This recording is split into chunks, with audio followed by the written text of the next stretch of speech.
Hey, welcome back to the Disney Plus Everyday Challenge. Today we have Ultimate Viking Sword. This is a National Geographic 44-minute documentary about the ulfberh+t, which is an ancient Viking sword. It's a sword made by someone with the name ulfberh. We're not really sure. He's kind of a mystery man.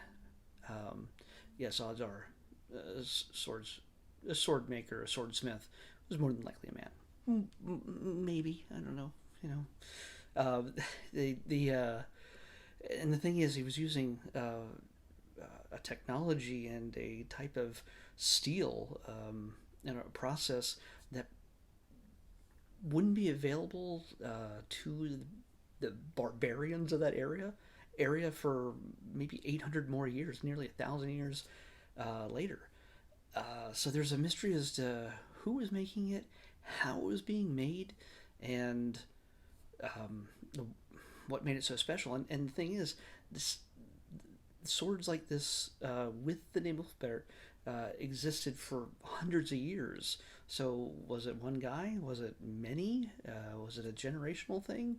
Um, these are the mysteries that they search in this documentary. They have scientists looking at some of these old swords that they've dug up from ancient battle sites and even graves from that area, that part of the world, Scandinavia, and they also there's also a part of this feature follows a guy named Rick Furrer, Furrer,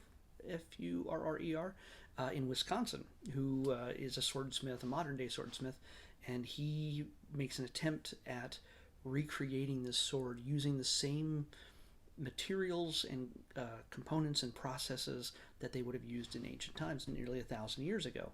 So, no modern heating processes. He makes the kiln of sorts to make an ingot of steel. I forget what the term was. Crusader steel. I'm not sure, but it's a purer version of steel than what people mostly found in ancient times. Uh, One guy made the point that why was it so special? Why was this sword, out of all the different swords out there and weapons that were used in war, not only in their land but beyond as they went to conquer, so special? Well, this thing shined. This is kind of glossy and it had the strength and flexibility to be formidable, because there's a lot of swords that were cheaply made, that if you stuck it in a shield or whatever, or a man, sometimes it would just snap right off, and that's kind of embarrassing in the middle of a deadly battle. You don't want that, especially when it's imbued with the spirits of your family, or possibly a wolf or a bear as a symbol to your ancestry. They're pagans, so they tended to give the swords meaning. It's a part of them, part of their soul, a part of their culture, part of their family. So yeah, it meant a lot. So it's a big deal. Swords a big deal. So in a world where everything's kind of just grim and dirty and muddy and grimy and filthy, this you raise this sword in battle, and people are like, "Whoa, that's you know, it's just you pull up in a Maserati or something at the Dunkin' Donuts, and hey, everybody's gonna notice. It's not your average guy getting coffee and crullers. It's a guy in a Maserati in a shiny car, assuming he washes it. So it was special in many ways. I'm not going to tell you much else about this. It's not terribly interesting. It's not terribly, unless you're really super into swords and weapons. If you're into that, check it out. Obviously, but it's fairly dry. It's not really too thrilling. There's a little bit of mystery surrounding it as people pick apart everything to see where, why, how this thing came to be.